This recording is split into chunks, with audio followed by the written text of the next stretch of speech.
The Black History Month started as the Negro History Week, and ever since its institutionalization in 1926, the event has been commemorated annually in celebration of the collective ingenuity, creativity, cultural and political experience of the masses of African Americans and people of African descent. Now, the Black History Month is celebrated in the U.S. and all over the world through a variety of programs like lectures, exhibitions, banquets, and a host of other cultural activities throughout the month of February. Now we have to discuss the imperative of the Black History for Social Reconstruction.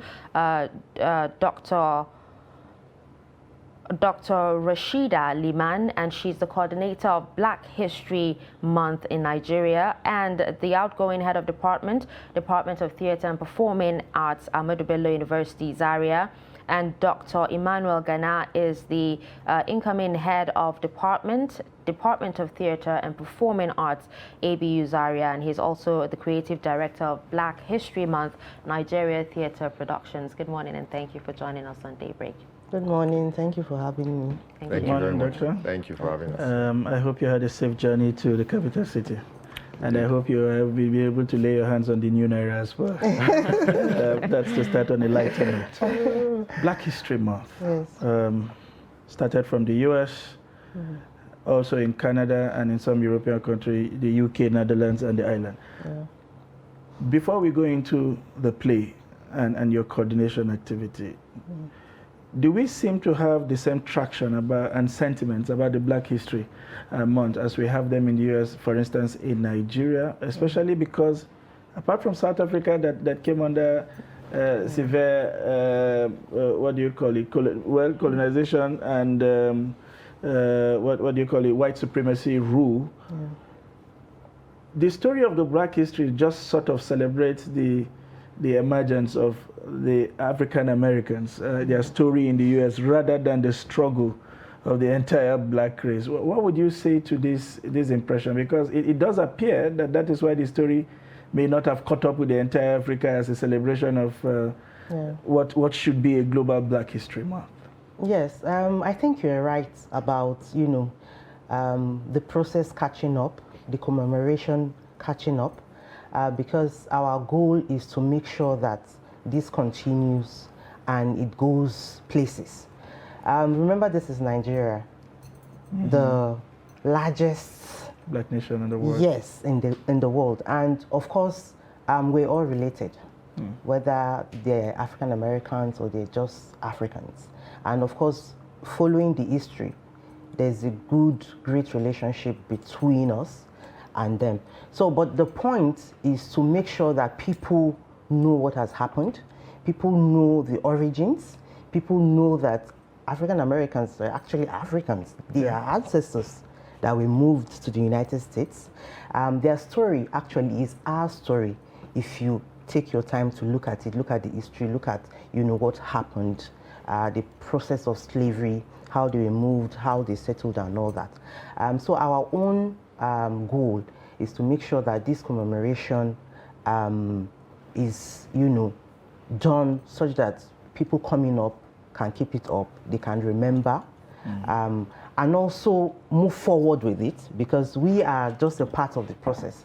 We're going to be passing the torch and doing that. And I'd want to add that the support they we're receiving, like we're doing this in conjunction with the United States Embassy. The support that we're receiving is not just because they're here and they're giving us the support, because they know the essence. They know the importance of this commemoration. And we also, as the Theatre and Performing Arts Department, we're also students of history, and we teach our students. So it's important that we carry on, we let people know. And I think that's part of the reasons why we've come to Trust TV. Doctor, now can you tell us more about the Robert Wilson play, that's the piano lesson, and what is the significance to Nigerians and Africans? Okay, thank you. The play Piano Lesson by August Wilson is a play that celebrates the cultural experiences of blacks, especially in the era of the 1930s. August Wilson wrote this play to confront the struggles, which people, blacks especially in that era, were confronted with. Generational disconnects between where they are coming from and where they are going to. Particularly exemplified in the characters of Boy Willie and Maretta. And the piano is central to this discourse. The piano is a piano that represents the history, of the Charles family in the play.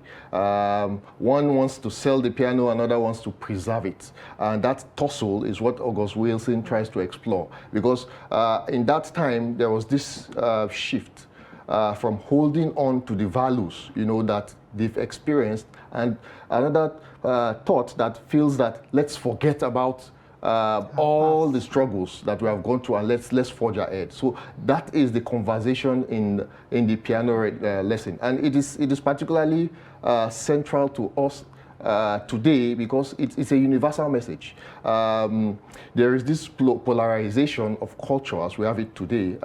Particularly the younger generation do not seem to understand the values, that are inherent in culture and how it helps to build society. So there's that, if I should say, dichotomy between the old and the young. The old feel that, there are certain things culturally that the young do not understand, and that. So that's the conversation that this play throws up, embedded, in the struggles of the black. And to also go back to the first question, you see, Africans specifically under what I might call post-colonial anxieties, because after colonialism and all that, there's still this form of interference, so to speak, from the West. We struggle, to throw away the shackles, of colonialism, of the influence of the West and whatnot. And that is similar to the struggles of the black race, so to speak, even in the diaspora. Now, this play is particularly also throwing up the conversations of blacks in the diaspora, Nigerians also in the diaspora, and the struggles that they still face. Because most times when you have conversations with people in the diaspora, they feel like they are missing something. They are out of touch with the culture, the cultural values, within their homeland, irrespective of whatever benefits they're experiencing now, a good society, stable society. There's still that missing link, that touch of culture going back home. And that is part of what this play throws off.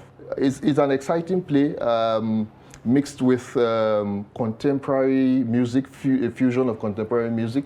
Yes, the issues at 1936, but it speaks to today's realities. Brilliant actors, interpretations of the roles, well done. The style also is a style that is catchy, that is relatable, and on the overall, it's something that people would enjoy, people would love to watch, people were excited about. Most importantly, there's a message embedded in it that speaks to our present realities. Interesting, Doctor. As we quickly round up, because time is not a friend, I like the fact that you have universalized the messaging, from what seemed to be an old play and how it relates to contemporary Nigeria. But even with the US, it does appear that with the level of awareness of nearly over 100 years of all of this movement, that there is a lot of catching up that's still happening. I'm not talking about the Nigerian, the diaspora Africans now. I'm even talking about those who, fourth, fifth generation are traced back to the US, who should have settled by now, but I mean, they are just celebrating the first female black woman who had just arrived at the Supreme Court with over 250 years of democracy. Yeah. What lessons are there to learn for us as a people in terms of integration and the little issues of ethno-religious crisis we seem to have in our society, and what appears to be a first-class and second-class kind of citizens arrangement we seem to have in this country? Yeah, I think the lesson for me would be not relenting in trying to get it right. It may be difficult. Of course, what do they say about getting things right? It's not going to be easy. But we need to persevere. We need to continue in the process of making sure that we have a society that is stable, we have a society that is democratic, we have a society that is fair to everybody, irrespective of your religion, your ethnicity, or whatever group you belong to. So for me, I think it's important that we conscientize ourselves that we can't give up. And there's a process that we need to go through, and we hope that, in fact, it's going to work if we stay on the course. The problem is we start and then we relent. But we need to persevere, and that's the lesson, I think, for every democracy or every society in the world. The fact that things are not perfect, things are not the way we want it, then that means that we need to be on our feet and ensure that collectively, people have ideas, we need to pull people together, because one person, honestly, or two persons, one country or just one continent cannot do it. As a collective, we need to come together, make sure we get it right. Very quickly, Doctor, your final thoughts in another 30 seconds. Okay, just to say that the play is be showing at the NUC auditorium today by 6:30 p.m. and everybody's invited to be there. You will not regret. It will be an exciting experience for theater and art lovers. Interesting. That is the much that time would allow us. I hope we were able to bring you very useful information. We'll be discussing the imperative of Black history for social reconstruction. And we've had in the studio Dr. Millicent Hooper, a teacher, African American and diaspora drama in the department. Dr. Rashidat. Rashidat Liman. Yes, both guests. Indeed, from the Ahmadu Bello University, outgoing HOD, incoming HOD. And when you look at their age, you know that history is safe with these people. And please make out time to be at the NUC. I hope the invitation is open to all. Yes, it fantastic. I hope I find time to also be there and reconnect with the history of my foreparents.